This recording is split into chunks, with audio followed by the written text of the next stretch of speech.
एक फरिश्ता, ये भी मैं कई दिनों से बेरोजगार था।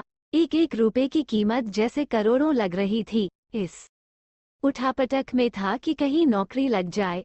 आज एक इंटरव्यू था, पर दूसरे शहर जाने के लिए जेब में सिर्फ 10 रुपए थे।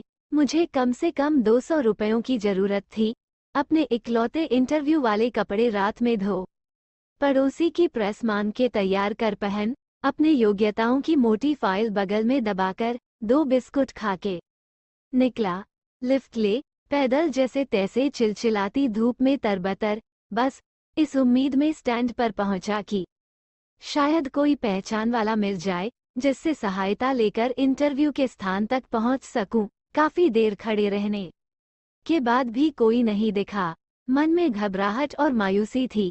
क्या करूंगा अब, कैसे पहुंचूंगा? पास के मंदिर पर जा पहुंचा। दर्शन कर सीढ़ियों पर बैठा था।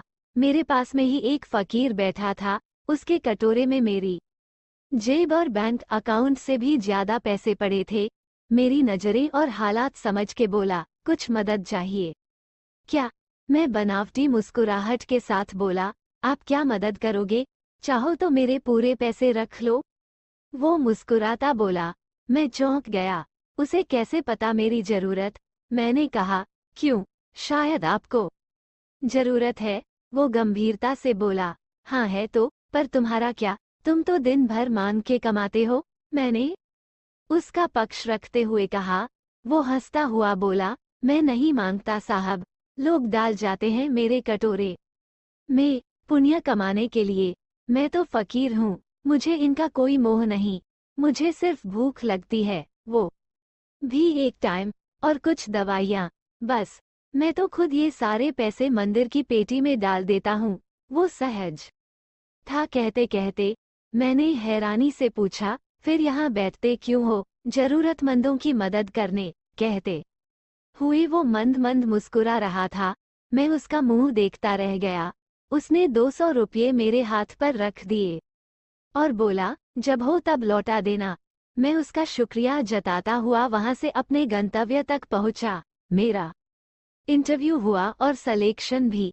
मैं खुशी खुशी वापस आया। सोचा उस फकीर को धन्यवाद दे दूं। मैं मंदिर पहुंचा। बाहर सीढ़ियों पर भीड़ लगी थी। मैं घुस के अंदर पहुंचा, देखा वही फकीर मरा पड़ा था। मैं भौंचक्का रह गया। मैंने दूसरों से पूछा, ये कैसे हुआ?